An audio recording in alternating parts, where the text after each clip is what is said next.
our lives in Jesus' name. All right, this morning, I'm supposed to teach tomorrow, but I'm now rescheduled for now. I'll be teaching on the ingredient for a successful marital life. The ingredient for a successful marital life. The ingredient for a successful marital life. And I've been told to make the teaching an interactive section, but because it's scheduled for tomorrow, so the arrangement of the chairs, the way it should be done, is not yet done. So that arrangement will be done tomorrow, so we have the question time tomorrow. Matthew chapter 19. So I'm talking about your marriage and your ministry. How marriage play a role in your ministry. Once you are born again, as a child of God, you have a calling, a service of God. That should come to your understanding clear without any doubt. Provided you are born again. Technically, when you work on my microphone, going on and off is not enough for me. All right. Once you have given your life to Jesus, there is the call of God upon you to serve God in a capacity. So, in a nutshell, we have been redeemed by the blood to be kingdom priests and kings. So we have a dual calling. We have the kingly call, we have the priesthood call. So we are kings in different phases.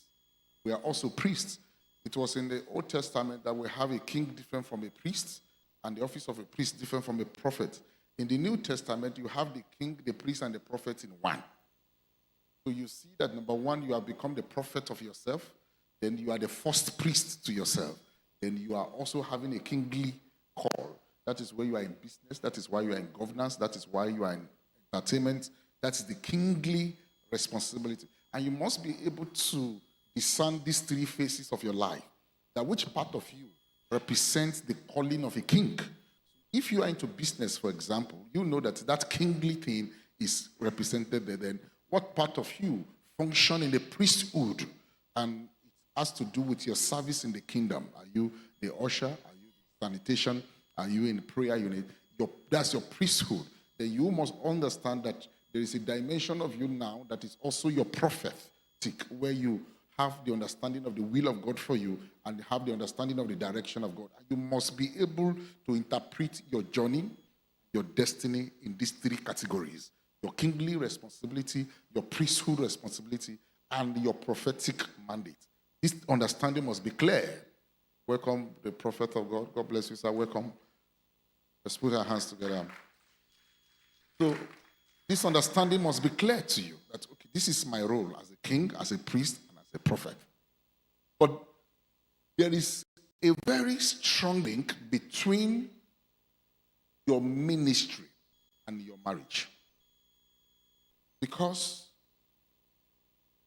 people often think that once you are married, it is just a function of reasoning. It is a function of two adults living together. Marriage is beyond two adults living together. In fact, it is easier for two children to live together than for two adults to live together. Marriage is not a function of, if you bring your own money, I bring my money, we do things together. It's beyond we just coexisting or cohabiting. Marriage actually is work.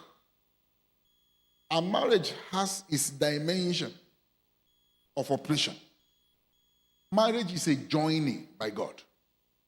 And when you are not properly joined in marriage, you can have a limitation to your destiny.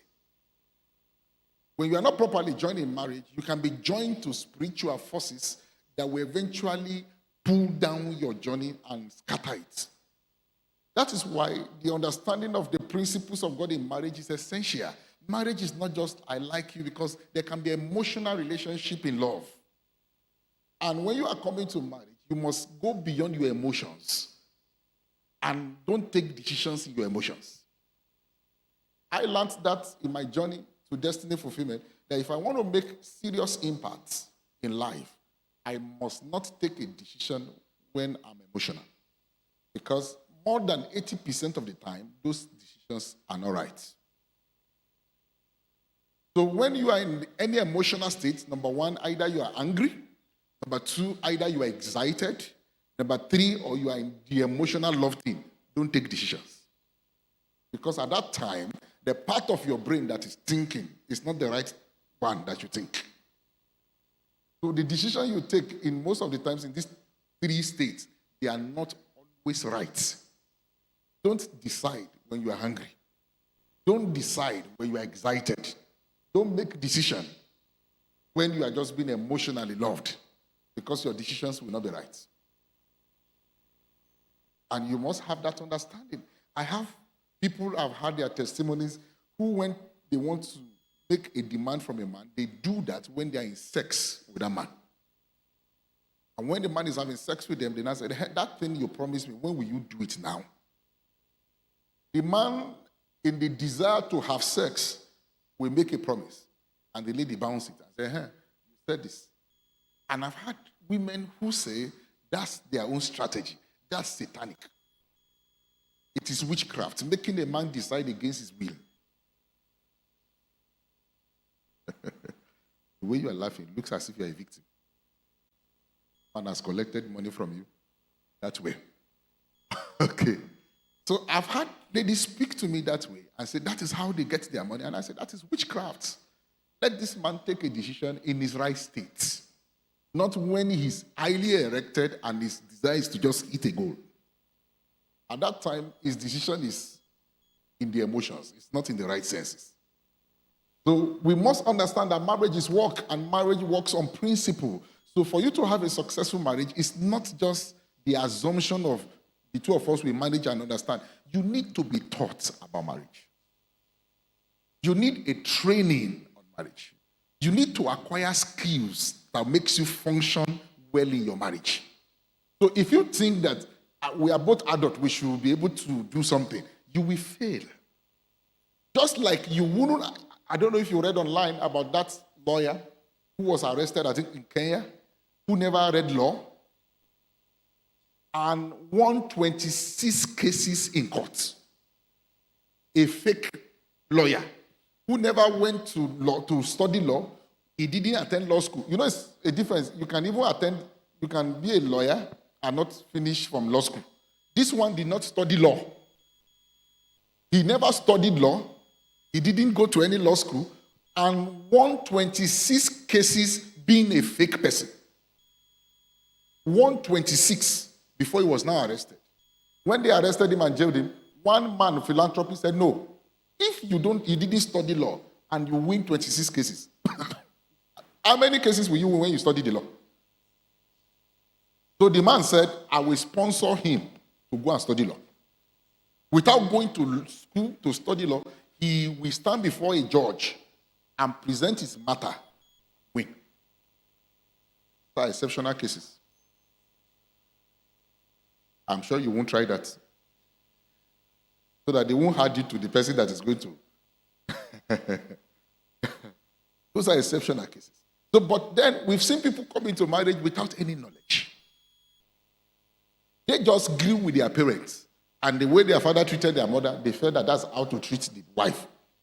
Some people felt like my mother was not happy in this marriage, so if she was not happy, this is what my father was doing, so I won't do it. But that's not sufficient knowledge.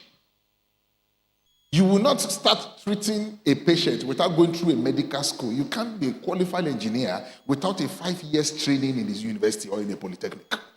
It is after that 5 years intense training that you have acquired knowledge and you can practice as an engineer. But we didn't take that in consideration when we are going to marriage. We just felt like a 2 weeks, 3 weeks premarital counseling.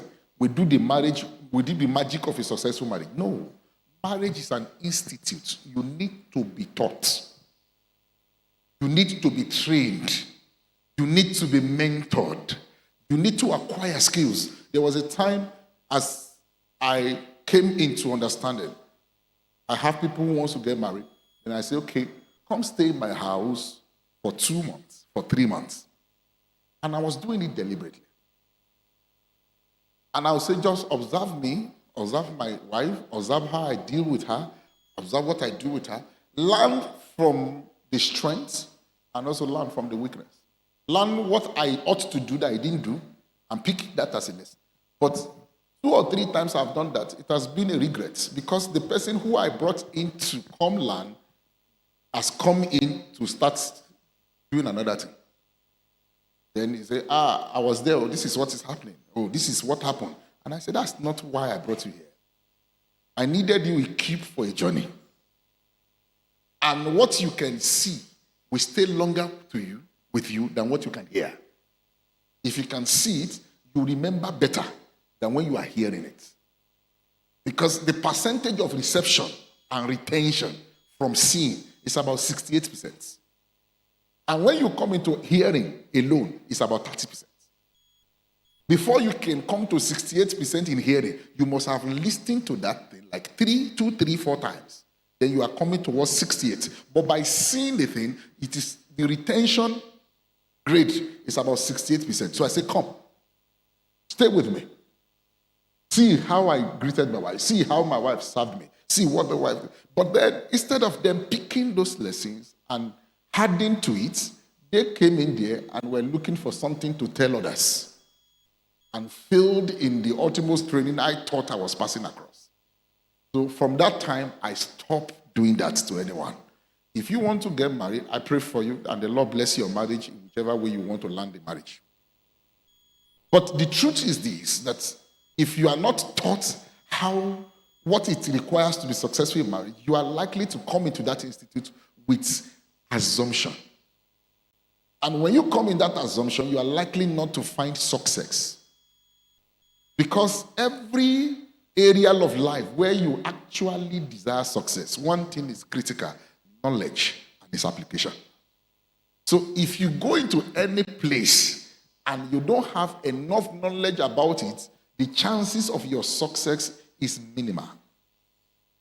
You are likely to succeed with knowledge without money than to have money without knowledge. You are likely to make success a reality if you have knowledge of a particular thing and just need funding to achieve it, than have the fund for that thing and have no knowledge for it. Because if you have enough money to start something and you don't have the knowledge that will drive that thing, you have enough money to sponsor failure. So we've seen people come into marriage without the knowledge that is required and expected. Because they just took an assumption it is a function of 2 adults living together. And because they thought it is 2 adults living together, they are coming into different crises. This man is thinking that marriage should be like this. This woman says, I believe it should have been like this. This person is coming from a background and culture that when a woman wakes up, this is how to greet the husband. This woman is coming from the cultural and perspective. When they wake up, this is how the man should treat the wife. And they have diverse view, different opinion. So they come into the marriage with different expectations. And those expectations are not met, and then there are clashes. There are issues. Because now they have not come to align their belief with the belief of the Bible. That's why I said there are times that in your school to success, you must check the things you believe and see if these things you believe align with the truths of the word. If your belief is contrary to the truth of the word, you need to unbelieve your belief and relearn to now believe. Because there are certain things you believe that forms part of your expectation. Because you just believe that in marriage, a man should be able to do this. In marriage, a woman should be able to do this. That belief system became the expectation in your life. And that belief system may not necessarily be the truths in the Bible. That belief system may be the pattern of the culture you came from. That belief system may be something that you lived with your parents. That belief system may be something in your culture, your society, the environment you grew. That belief system is different from the belief system of that sister who is coming from a different culture, different upbringing, different pattern, different understanding. Even when you are of the same tribe, you were raised differently. It's like one of my friends who told me, he said he would never allow his daughter to go do vacation or holiday with his relative again. And I said, why? He said, because my daughter can wake up in the morning and start jumping on my bed, and I have no problem with it. He said, my daughter can wake up in the morning and go sleep on the chair. He said, and I don't have no problem with it. He said, but when she went on holiday to one of my cousins, they were accusing her. Why will you be jumping on the bed? Is that what you are taught to do? When she sleep on the chair, they say, why will you do this one? When she finished it, and she said, no, I'm done. And he made a rule. You children, you go no holiday, nowhere. You stay with me. If you are going to go with the holiday, I will be with you in that holiday. In other words, he's saying, my way of lifestyle is different from the way of lifestyle of my cousin. Now, that lady, that man who is training the daughter that way, we grow up and feel there is nothing wrong, that you can just jump and you can do anything. I remember when I just got admission into the university, I stayed with my uncle for a while, I think in my first year for a few months. But I was coming from a background. In my father's house, anything my father puts on the dining table, you can eat it. Anything he does not want you to eat, that thing is not on the dining table. So, for example, if my father returns from work and he buys banana and takes the banana to his bedroom, it means you are not expected to eat it.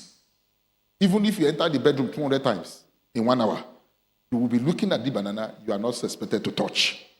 But if he comes back from work and he brings banana and put it on the dining table, or tell you to put it on the dining table and go inside the room, before he comes out, you can finish it.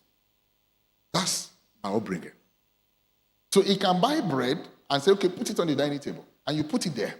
And my dad is such that if he buys something, maybe and say, put it on the dining table, and within that day you didn't touch it, he can get angry. I bought something for you and you're not eating. Yeah, go and give it to that neighbor. So we are used to, if it is on the dining table, eat it. And when it's not on the dining table, don't touch it. So there was a particular day he came from work and he bought, I can't remember what he brought, and he said, put it on the dining table. So we kept it there. Then he went inside to change his clothes. By the time he changed his official clothes and changed and was coming out, and he said, hey, bring me part of the things I bought. We told him we finish it. He said, He said, the thing I just brought now. I said, yes, we finish it. And he was now offended. That was fine. Because it was on the dining. So when I got to my uncle's house, I saw that they put bread on the dining table and the children were not taking it. So I went to use the bread and I started eating. And the children said, why are you eating the bread? I said, it's on the dining table. And they said, yes. That daddy didn't say we should touch. Do we need any other permission? But it's on the dining table. They said, in their own house, if it is on the dining table, you can't eat. Even if the thing is spoiling like this, until you now hear the daddy say, eat this thing. My upbringing is different. So imagine that a woman grew up under my father, another one grew up under my uncle, and you now meet together. Different view. They will quarrel. Because now we have different perspective from different upbringing. Does not make one of us wrong or one of us right. All we needed to do is to just align our thoughts with the scripture. Okay, what is the biblical expectation? And if we don't have a common ground in the Bible, what should we agree together to do? Do you understand it? So we could have people coming from different backgrounds and coming with different expectations. I heard the story of a young man who grew up, all of them in their house were boys. No girl. So, when they are boys now, they just urinate, they pee in the toilet and just go pee. The mother is the only girl, and the only woman there. Then he got married and the wife was complaining. Why? Because the wife felt each time you pee, you stain the toilet seat with your urine. You understand what I'm saying? And the wife said, this thing irritates me. And that became an issue. Because this woman is coming from a place where she needs to sit down on the toilet seat to urinate. This man, all of them were boys. There is nobody that sits on the toilet seat. They just urinate and go. So either the toilet seat is dirty or not, it's not an issue. But then they are coming from different background, different upbringing, and they didn't come to align. And it was becoming an issue. So we need to look at what we need to know so that we can have a successful marital life. Matthew chapter 19. I start from verse 1, and I'm just going to take the part 1 of this teaching today. And it came to pass, when Jesus had finished this saying, that he departed from Galilee and came to the region of Judea beyond the Jordan. Verse 2, and great multitude followed him, and he healed them there. Verse 3, the Pharisees also came to him, testing him and saying to him, is it lawful for a man to divorce his wife for just any reason? Okay. And he answered and said to them, Have you not read that he who made them at the beginning made them male and female? And said, for this reason, a man shall leave his father and mother and be joined to his wife, and the two shall become one flesh. What I want to talk to you today is about one flesh. So the Bible said the two of them shall become one flesh.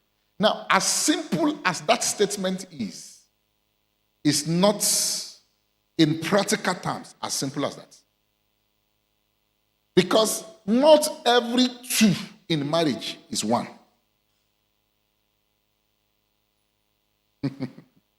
I'm sure you understand. Not every two in marital union has become one flesh. Not because they didn't desire to become one flesh, but because they were not even meant to be one flesh in the first place. Do you understand this thing I'm telling you? That we have male and female that has come together and practically found it impossible to become one because they are not meant to be.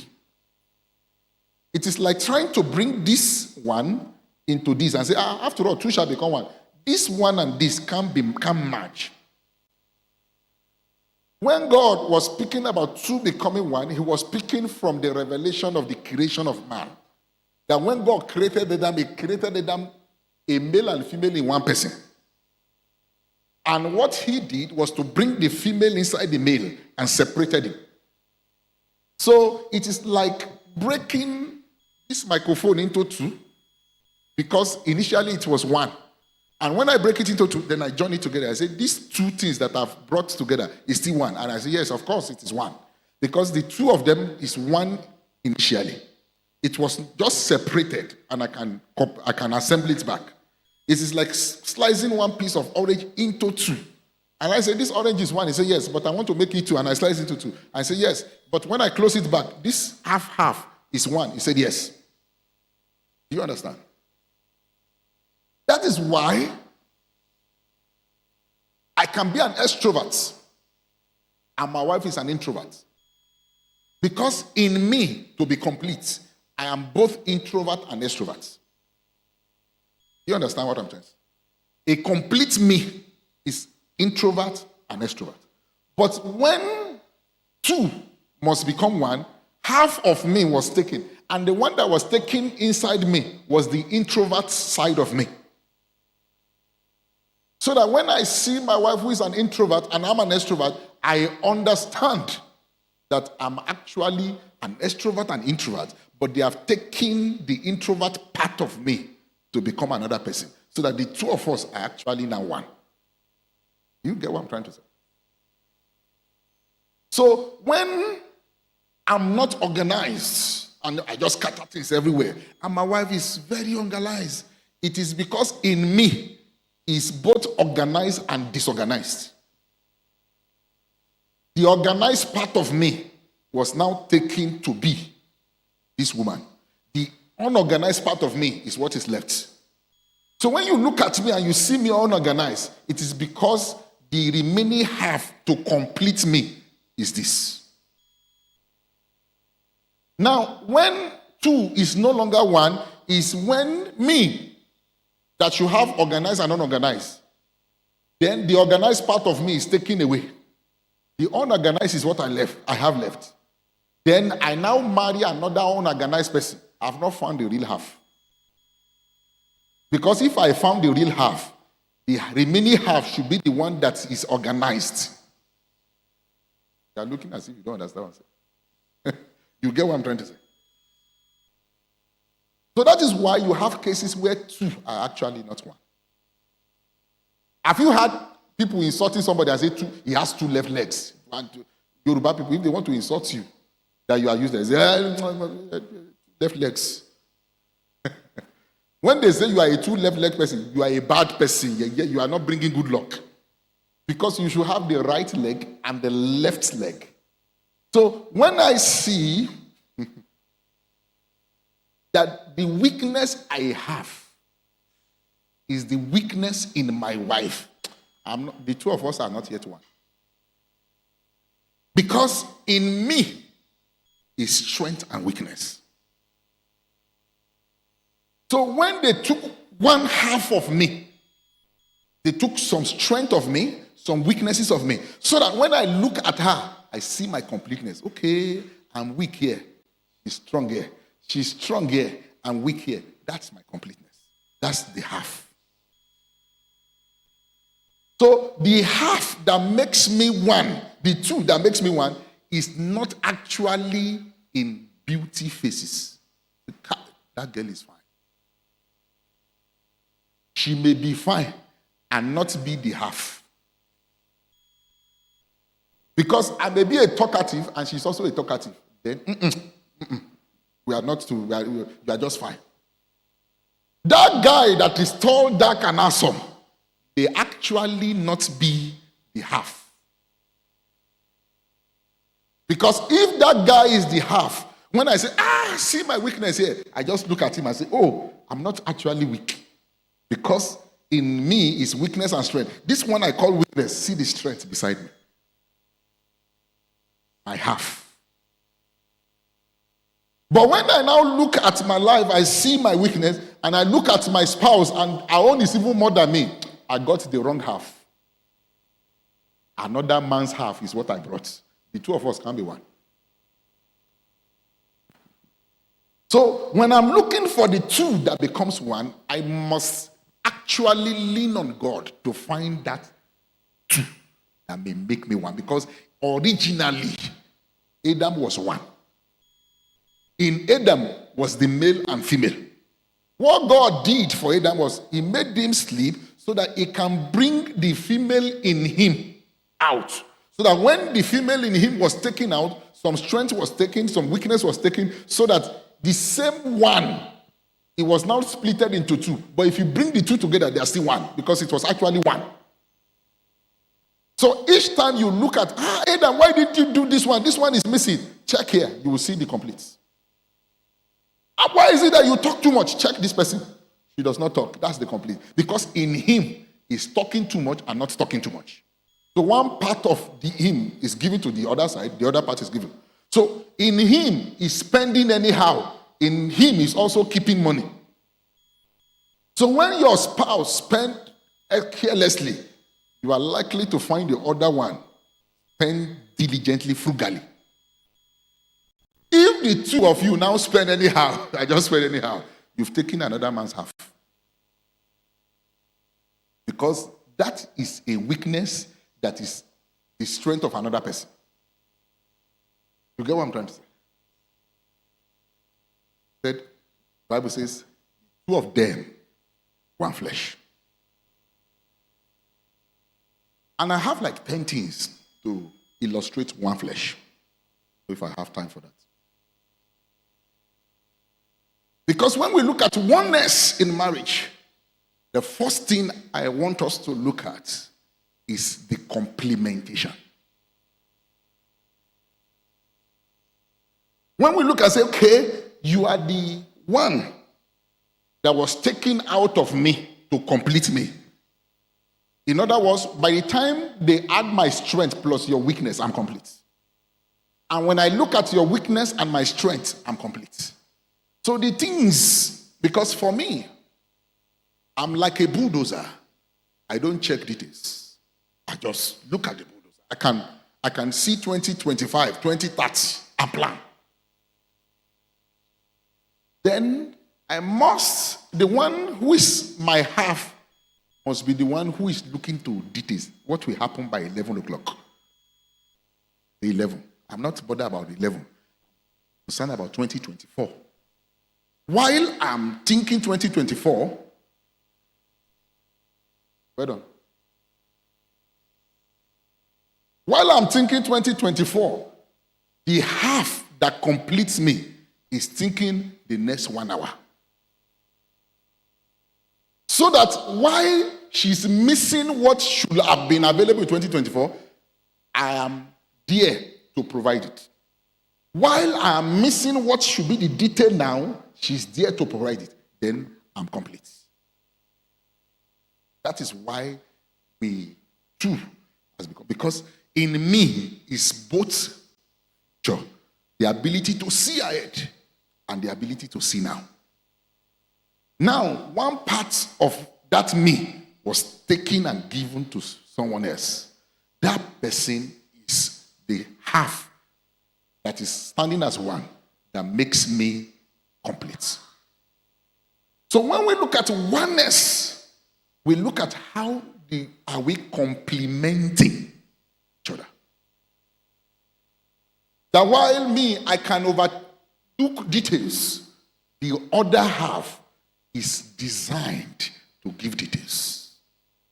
So when I say, well, there's no problem, he said, no, there's a problem. I said, what's the problem? He said, can't you see the way Sister Lara put her scarf? I said, what's the problem? I didn't see it. You didn't see that the scarf was... I just saw that she dressed well. Now, I'm functioning in my own strength. She's also functioning in her own. Now, it will be wrong for me to now discard the other side of me that is needed to complete me. So when I'm looking, I say, okay, do they arrange this thing very well? Then she's saying, but they didn't clean this place. I said, leave the thing. No. She's in details. Me, let's do it. But both the details and the overall thing is what makes it one. So the aspect of me to make me one is given to another person so that when she comes, she compliments me. So I want to do a bed ceremony, and I say, okay, I just need 200 people. Yes, let them eat. Anyway, Mrs. Aluko, can you put rice and beans and do everything? And she say yes. And the one that completes me is looking for what color should I. Let them wear clothes. The most important thing is they come and eat. He say, no, we need to check the chairs. We need to look at the colors. We need to look at the decoration. Should we print ivy? I may not be in that detail, but she is to complement it. So by the time everything now finished, I say, wow, this thing beautiful, because we added our own. She was designed, and she may be talking. I said, no. See, the most important is how to get money to pay for this program. If we get money and we pay for the birthday, no. And she said, beyond it. Because you can plan the whole thing and forget that there's cutlery to eat. I said, when they now bring the food, there's no cutlery. I forgot. She's there. Compliment. And when she compliments you, one of the issues I have is when I want to travel and my wife packs my bag for trip. The problem is when I get to the hotel and I open that bag to pick one clothes, to make the bag the same way she did it becomes difficult. Then you will see that when I was traveling, I went with one bag. When I was coming back, I carried one bag and nylon. I couldn't arrange it the way she arranged. Then I said, but my wife, everything entered the box now. How did she arrange her own? That's the thing that complements. Then I would eventually now go and buy a nylon. I said, I didn't understand how you arrange this thing. The thing enter one bag when you pack my clothes. But when I remove one, I return it. The thing is not entering one bag again. So there are times that the shoe she put inside the bag, I will need to wear that shoe. Maybe there will be space. And wear like 2 shirts. So that...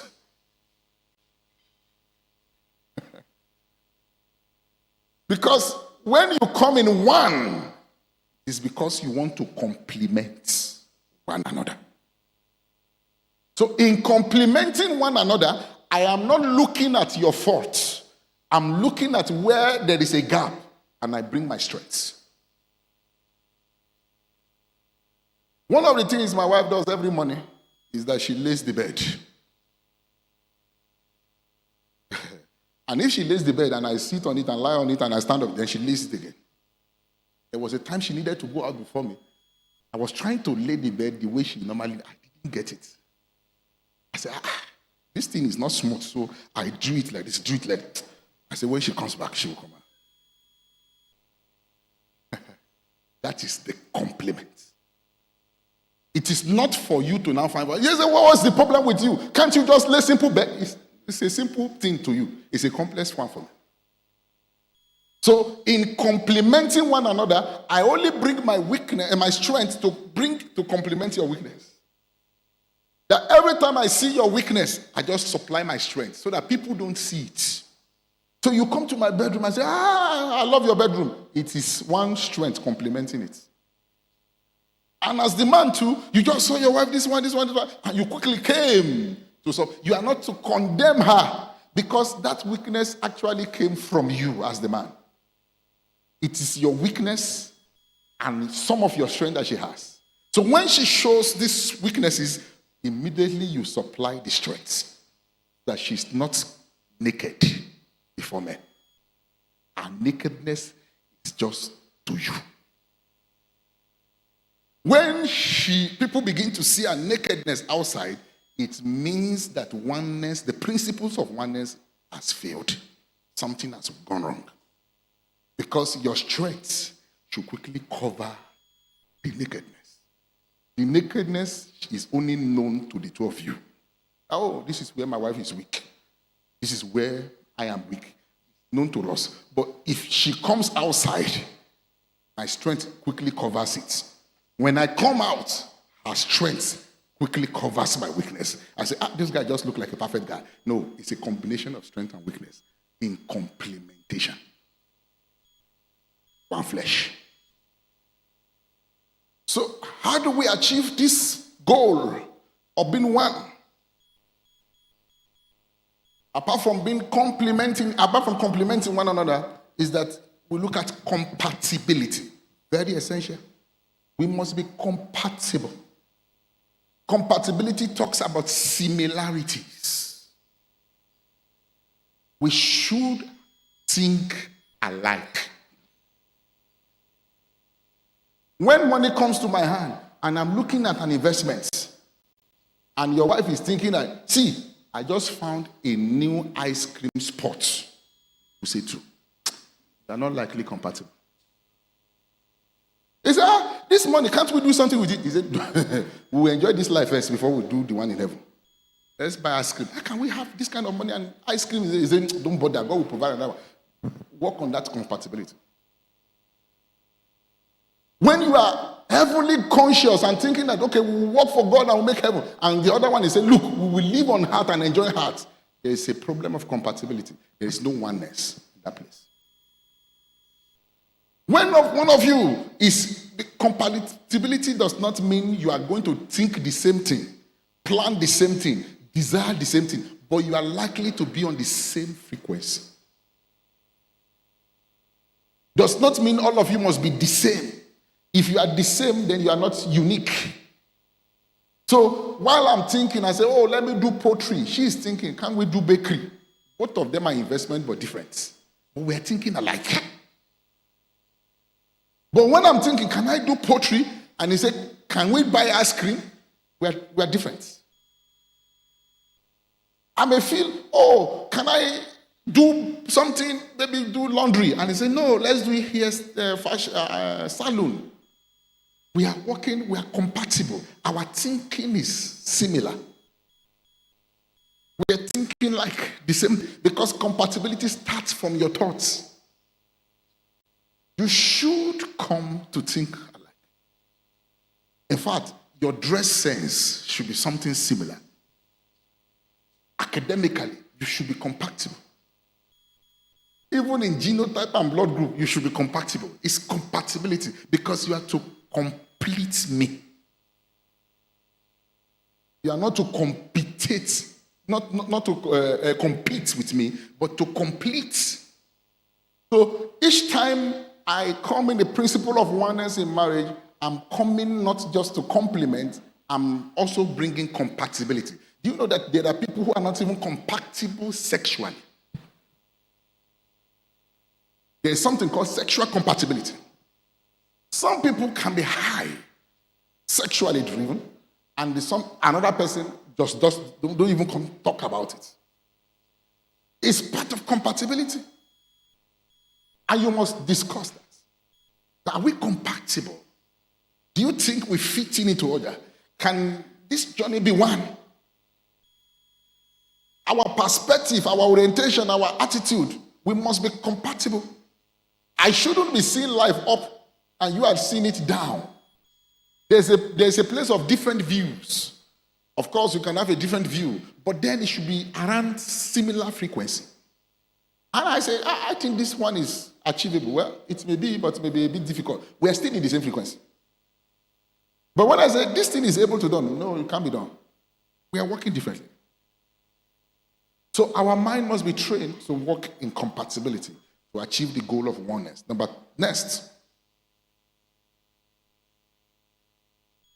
to achieve oneness, we must seek to complete one another. To complete one another. So number one, we are complementing. Number two, we are compatible. Number three, we are completing. So we have reasons to team up.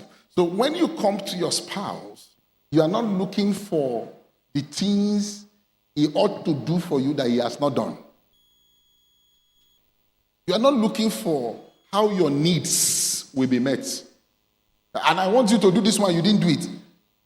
The spouse should look for how to meet the need, not how his own need or her need should be met. How do I meet your needs? What are the needs around you? When you focus on meeting the needs of your spouse, you will not see the needs he didn't even meet. And if your spouse also focus on meeting your own need, there won't be any argument or fight. One of the common denominator for misunderstanding in marriage is because each party is seeking for their needs to be met. And so when you didn't meet my need, it became an issue. But now that I'm looking that you didn't meet my need, I'm not also thinking of your needs that needs to be met. I'm only concerned that you didn't call me, you didn't do this one, and I'd like you to call me, and I'd like you to talk to me. But what is the need of that guy? You forgot about his need. You are interested in your own needs to be met. That guy too has a need. But when you're going to come in the principle of oneness and to complete one another, there is a target, there is something. You are just focusing on what is the needs of Brother Solomon Peace, and let me meet that, and you are just working on it. And Sister Solomon Peace, he said, what is the need of mine? And they're just, so their goal is, Brother Solomon is looking for Sister Solomon. Sister Solomon is looking for Brother Solomon. So they didn't even find their own problem.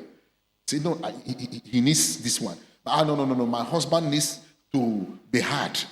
I will make it sure. He's just working on the needs. And the husband too says, hey, my wife needs this one. And they're just working to meet each other's needs. When they do that, they complete one another. When you sit your husband down and say, what are your needs? Will you want to think about it and say, see, actually, this is what I need. This is what I need. And the wives also say, these are my needs. And the husband says, okay, from today, I'm going to focus on meeting your needs. That will be my primary objective. And the wife also says, don't worry, I will try my best to focus on your own needs too, and that will be my primary objective. They will complete one another. That this is what I need. What do you need? This is what you need. Okay, in this way, I will meet your need. I won't even bother about what I need anymore. I'll just focus on what you need. If you two say you won't bother about your own, if we focus on meeting each other's need, we will complete one another.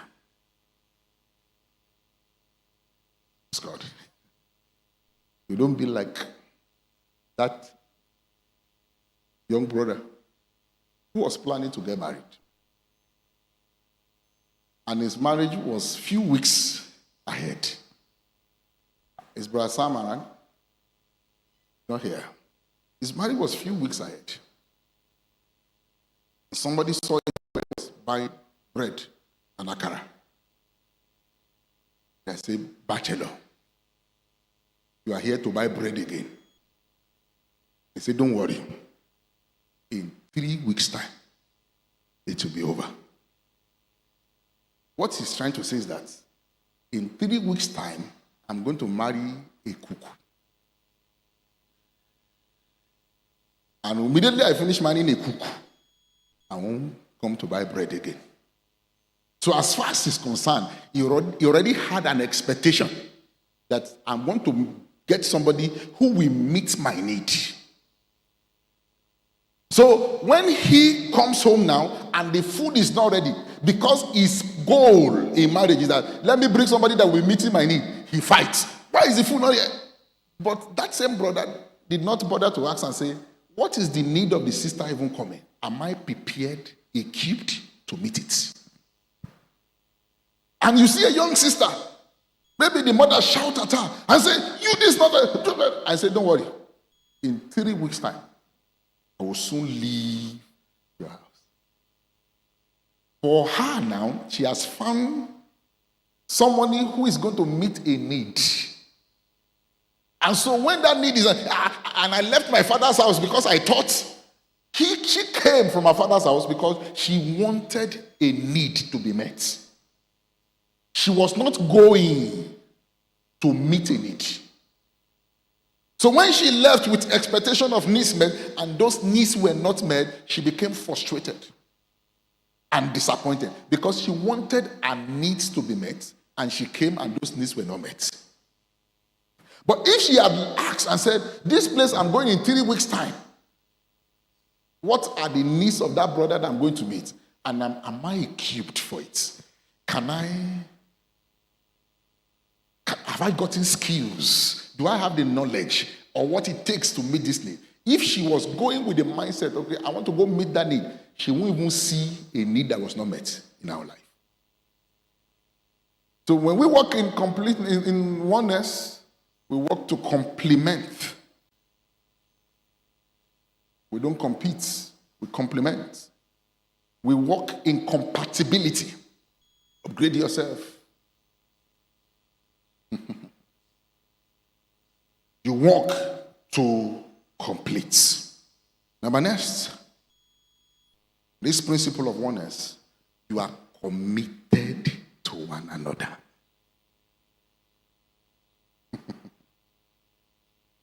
The truth is that there will be days in your journey that it looks as if emotions traveled. You don't just even feel for each other. One guy or one lady just drove or went, and you were driving to work, you just saw one lady and your head turned and said, ah. When you checked the lady very well, you saw that she was not as what you have at home. But something just turned when you see that particular. It takes commitment to stay. There may probably be a time when you are just together with your wife or your husband and you look to each other as if you are brother and sister. Hey, bro, your food is here.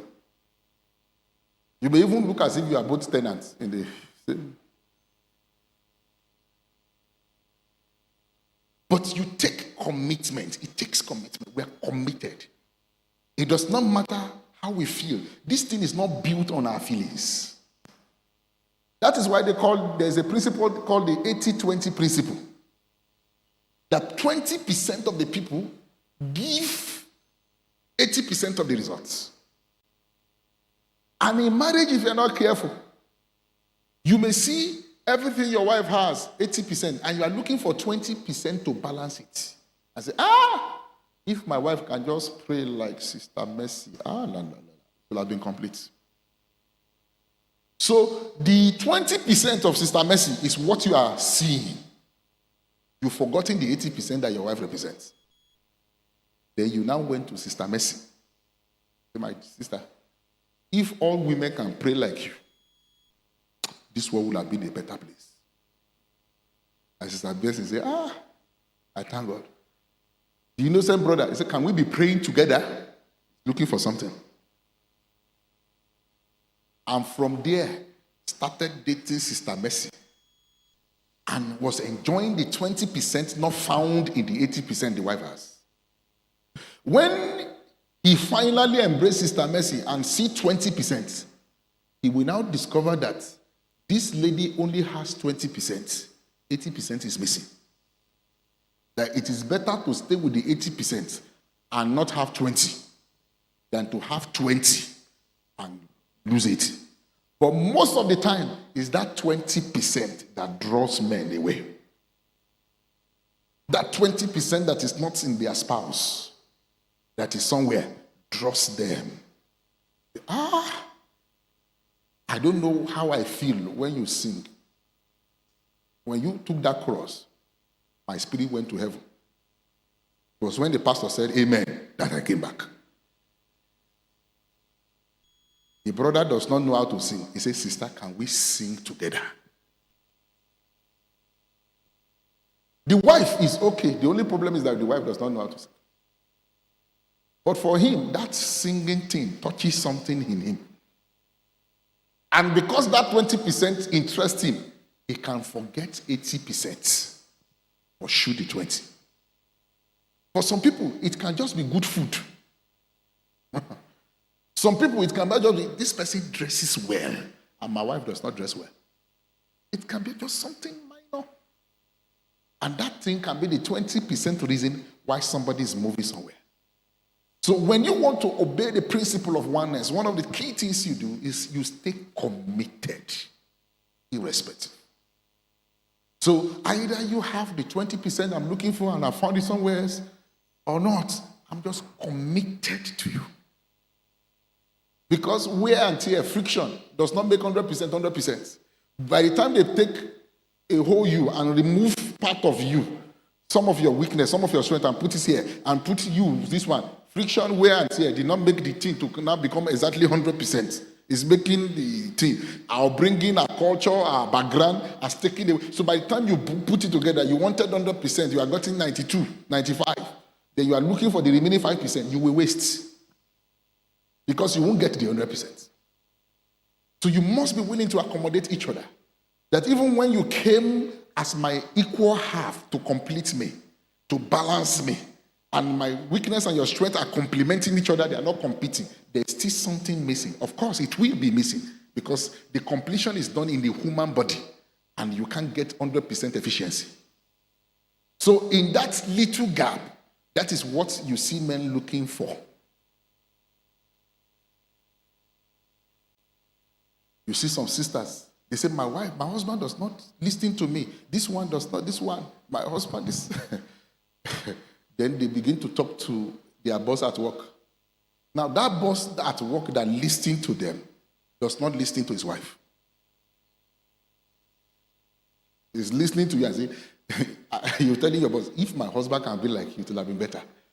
And the boss says, what do you say if your husband can be like, I'm your husband here now? He says, you are right, sir. He's listening to you because he has an agenda. The same way you are complaining about your husband, his wife is complaining about him. So you felt you met the 100% man, you will meet them in heaven.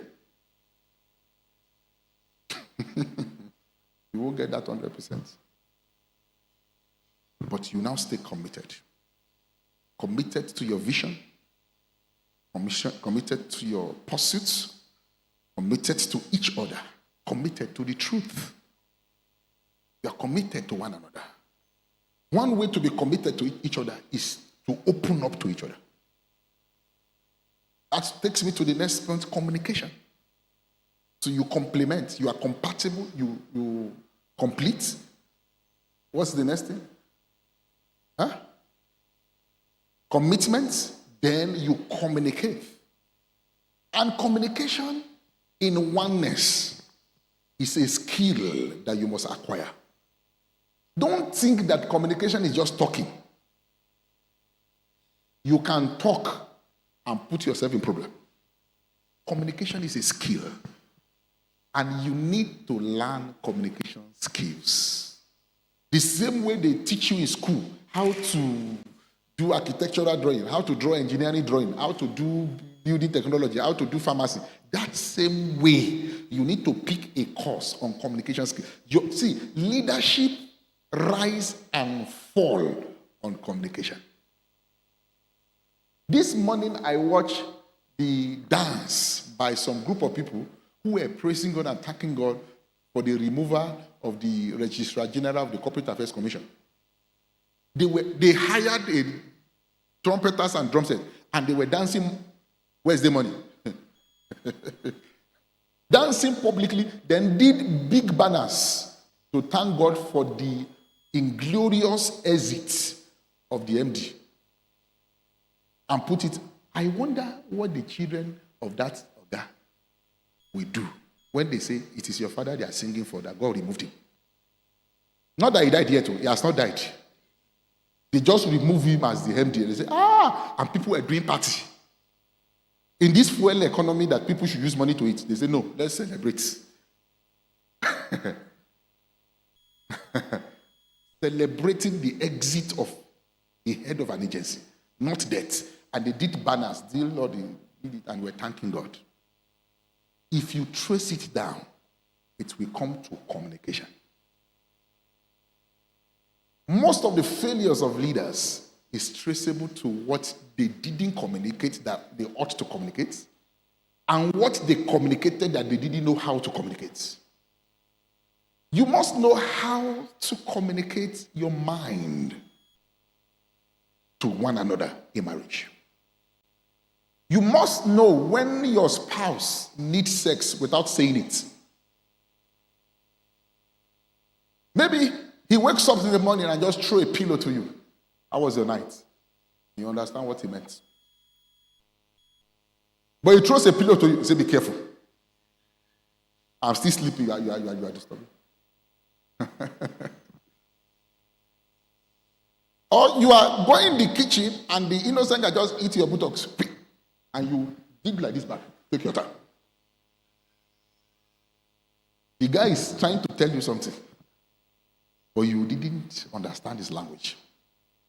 He's communicating, but you didn't get it. When he begins to care for you unnecessarily, and how was work today? Yeah, why are you asking? No, I just. Or he called you in the afternoon, what should I buy for you? Just know that I know where you are going. When you come, don't worry, don't buy anything, but when you come. His communication skills, he's telling you something. He may not need to say it the way you want him to say it. And of course, you should learn to express yourself and communicate. And communicate sincerely. You should even know what time to communicate to your spouse.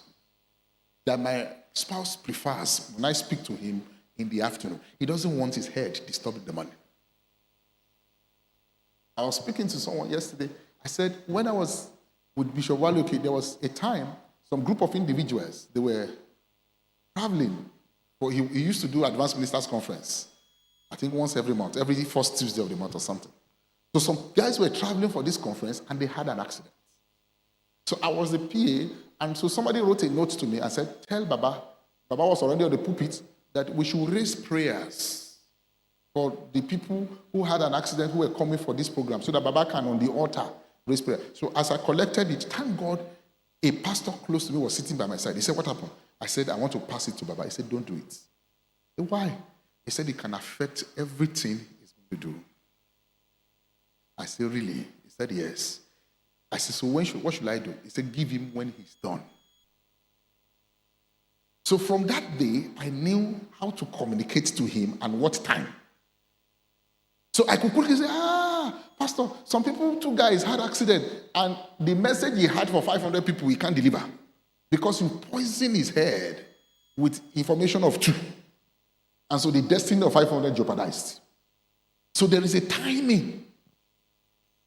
So I understand that when anybody is coming to minister and bring the word of God, it's not the time to tell him this story. Tell him, sir, I need to tell you what Sister Lamide said about you. He said, me. He said, yes. Then you finish telling him, then the guy. And you know, those prophetic gifts, they can be shy. I tell you, prophetic gift can be shy. If your environment is not peaceful, they withdraw. Many things is happening, they will not sense it. They will not even read it. But when your excitement and there is joy, the prophetic grace comes. Even when the prophet is not ready, the power just come upon him. That was why God spoke to Jeremiah. He said, don't look at their faces when you want to prophesy, because it can affect. They can be frowning to you, and you are even not, you can't pick, the spirit will not be activated. So you must learn communication in the principle of oneness. Express what you don't want. I don't like this thing. And communicate it not in anger, because you must know how to communicate. Because there is power in voice. You can send somebody to hell politely without being harsh. That the person will thank you for describing hell in a polite way. And you can preach heaven to somebody and they say, I don't want your heaven, the way your tone is. So you must know how to communicate what you want, what you desire. There are times that you want to talk to your husband, he is willing to hear you, but not at that time. That time, he wants to listen to something very important, then he can listen to. He say, which one is the most important? Between the news he wants to listen to and me that want to talk. It's your problem. It's not mine. You should know the time to talk to him. And what if the man is not willing to hear? That's the man's problem. Then we solve that problem too. Because he must be willing to hear you. Because you must learn how to communicate, when to communicate, what time, what period, the formats to communicate, and you must be willing to communicate. You will have tens of problems not communicating. Tell him, the guy that gave you eye when you were at work. You know, when I was at work, one guy was just doing eye for me. I said, don't mind that useless guy. Now, the men must now be matured to receive those communications. Because when he said, one guy was giving me eye when I was at work, then the other man said, you are not going to work again. Because I told you one guy gave me. You married a boy, not a man. He said, one guy he said, don't mind the guy. You know you're a beautiful babe. They must look at you. Not a big deal. So tomorrow, the lady wants to give you another gist. And when she's troubled, she should be free to tell you and say, look, that time when you were shouting at me, I didn't like it. Oh, sorry, I was angry when I was talking. That was why I was shouting. Sorry about that. Simple. But it's not that when the guy was shouting at you, you didn't like it, and it was inside you for 6 months. Then after 8 months, when you had misunderstanding, you said, that was how you were shouting at me in February in Sister Lola's house. It's not oneness. Communicate instantly. Communicate your desires. Communicate the events. Communicate what happened, activities. These are things to communicate. The activities. Communicate your plans. Communicate your vision. Don't keep the vision within yourself.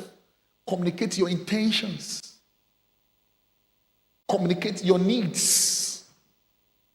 Because you thought communication is just when you want to pass an information and on errand. Hey, should we serve your food now or should we wait later?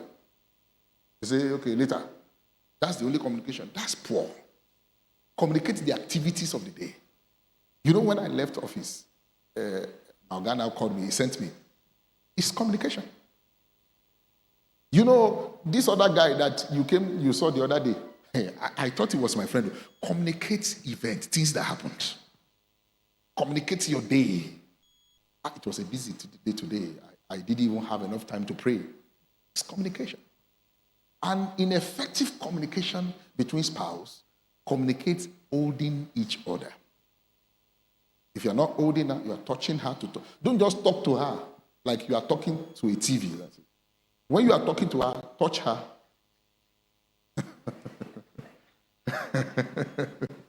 Touch her. Put your leg on her. You are sitting together, put one leg on her leg. It's not that they now say, which kind of stupid leg are you? I know it is when you want something, the night you don't do that. I remember one time I was counseling the couple. I said, hold each other, and the guy was eager to hold it. The lady was biting. Leave my hand. When was the last time you heard me? If not, pastor that says you hold you. Leave my hand. I said, madam, it's okay. He said, no, sir. Has he ever held me like this before?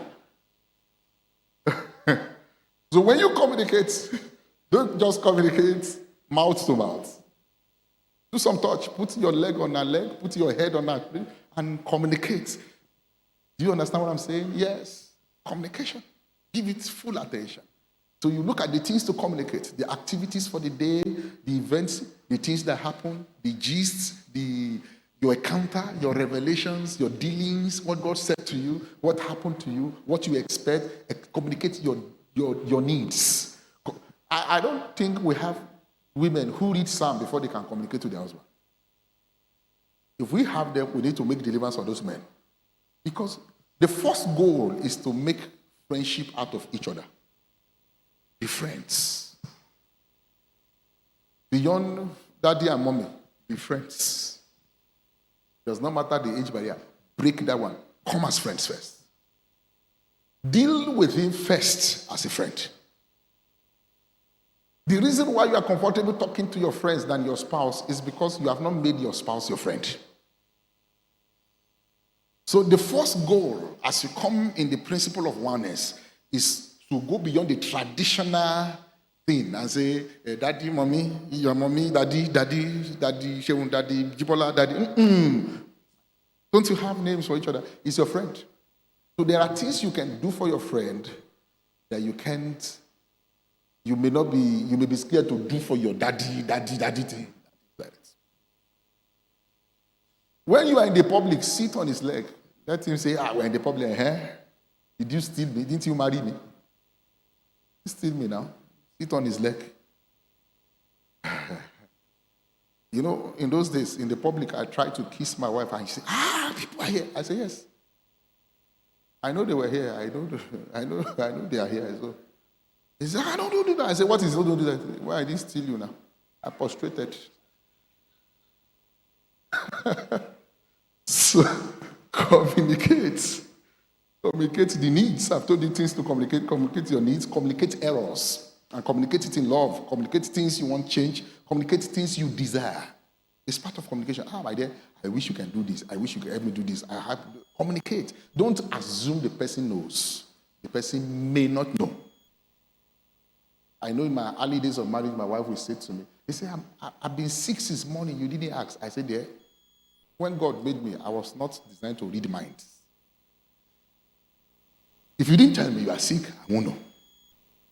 Yeah, he said, but you saw that I'm sitting down. I said, you are the quiet person, so I know you can sit down. If I sit down the way you sit down, that's when you should be worried, because I'm not like, but you are designed to be that reserved. So when you are reserved, I just believe you are just being you. But you should communicate to me and say, look, I have a headache. Look, I have this. Communicate. Because there is no way to know, and I can't be asking the Holy Spirit, sorry, sir, is my wife sick, when there are nations to conquer? But you should communicate. There are things that the Holy Spirit won't tell me when I can hear it from you. Just tell me.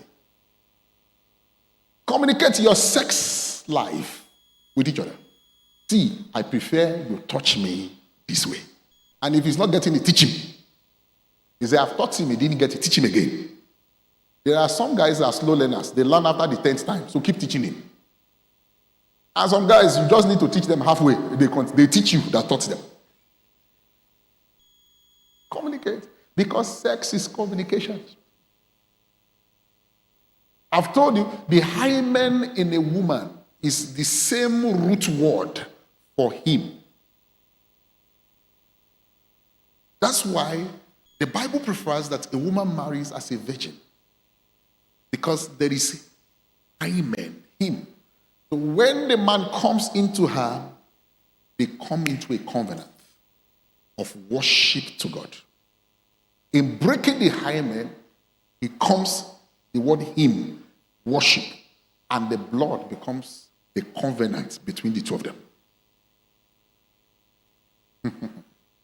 So each time you make love to your spouse, you are actually worshiping.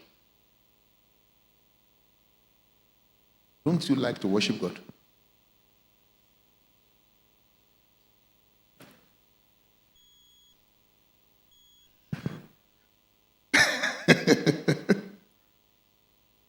Please, don't you like to worship God? Thank you, sir. Brother Ahis, will you like to worship God today? Thank you. I'm looking at your co-worshipper. She's not here. Brother Yobami, today is a worship day. God bless you. Are we worshiping God today?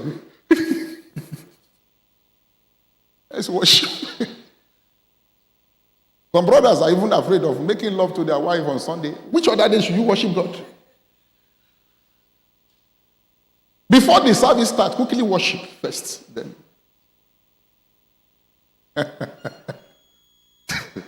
Prophet Adedi, is it wrong, sir? Worship God. Because in sexual intimacy, it's communication. Marriage counselor found out that 80% of the families that have issues, they don't have sex regularly. And they've advised that to keep communication effective in the home, sex is primary. That as a family, you should have sex minimum or in the required standard 3 times in 1 week. What's happening? Okay. If you meet your spouse once in 2 months, you are off record. Once in 1 month, you are off record. Don't do it when you say, well, I feel like it. Even when you don't feel like it, it's a commitment. Do it anytime. And don't communicate one way. Don't be on the top all the time. Check another style. You don't need to be taught. Teach yourself. If you see that the leg is almost removing, then turn to another one. In case you want to break the leg, when trying to turn it, you say, no, this one you will break my leg. Let's check. And keep checking different communication styles. Because sex is communication. And it is because you are not communicating, that's why another person is communicating. You will hardly quarrel having a regular sex. How will you quarrel the person you are sleeping with? The emotions will even flow. It is communication. Okay, can I add one more?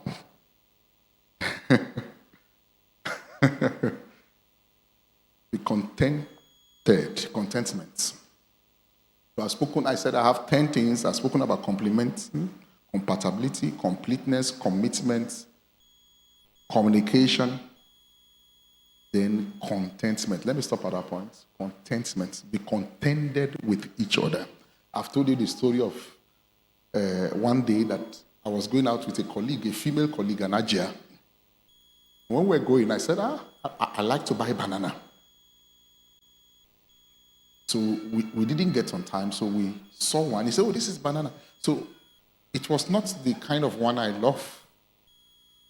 The body was not neat and things like it was not big, it was just small. I said, well, banana is banana. Let's buy banana, buy granite. So we bought. And a few minutes drive, then we saw the big, beautiful bananas. And I said, Ajia, wait, because she was the one driving. See banana. He said, but you bought one already.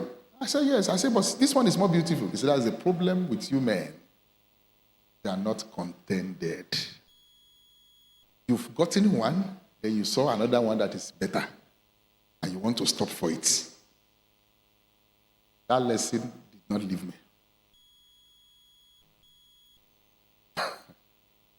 When you marry your wife, you thought her buttocks was the biggest. Then you now went to the bank and saw someone that a buttock you can use as a cushion chair. You can sit on it. So you said to her, can I help you feed the teller? It's not the teller, it's the buttocks. Be contented. What you have should be okay for you. There are some men that love a woman with big breasts. The big breast you have is okay. When you see another, your wife is not the one with the biggest breast. You see another person with a bigger one. So when you see another one with a bigger one, leave that one. I'm okay. Tell your neighbor, I'm okay. One of our bishops said, the mother will go to a friend and said, hey, I'm tired of my husband. Once he pays the children's school fees, he does not pay any other thing. And these children say, eventually what I will buy for them, buy their standard, they were in